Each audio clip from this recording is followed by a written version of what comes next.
Good morning class. Today we are going to discuss about the classification of business activities. So business activities can be classified on various bases. The common basis of classification is on the basis of function. So first of all, classification on the basis of function. All business activity can be classified into two broad categories. These are, first is industry, second is commerce. So on the basis of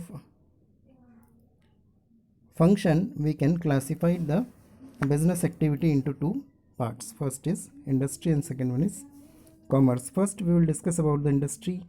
Again, industry has been classified into three parts, that is you can see in the, these are primary industry, secondary industry and tertiary industry. Tertiary industry or service industry, both are same. Primary industry can be classified into two parts, extractive industry and genetic industry. Secondary industry, manufacturing industry and constructive industry. On the other hand, tertiary or service industry has different parts or different classification like transportation, banking, communication, insurance, advertising. Second type of business activities, commerce. So commerce again has been classified into two parts. First is trade and second one is adds to trade.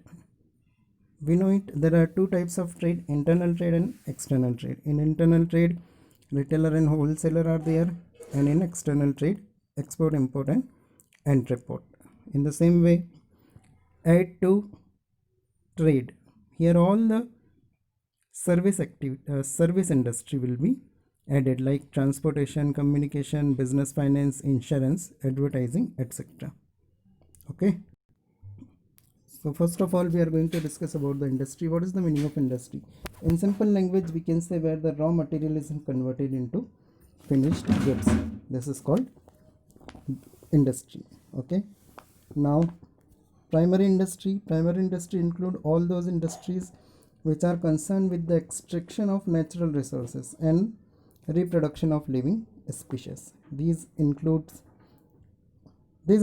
can further be classified into two categories, extractive and genetic. Extractive industries, as name suggests, are those industries which involve extraction of something from natural resources such as mineral from earth, fish from rivers and seas, timbers from forest, etc. The product of extractive industry can be directly used or become the raw material for other industry. On the other hand, genetic industry, the industry involved in the activities of rearing or breeding of living organisms like birds, plants, animal, etc. are known as genetic industry. For example, rearing of cattle for milk, dairy farms, poultry farms, rearing of plants in nursery, growing fish in ponds, these all are included in genetic industry. Okay, I hope it will be clear to you. If you have any doubt, then you can ask. Thank you so much.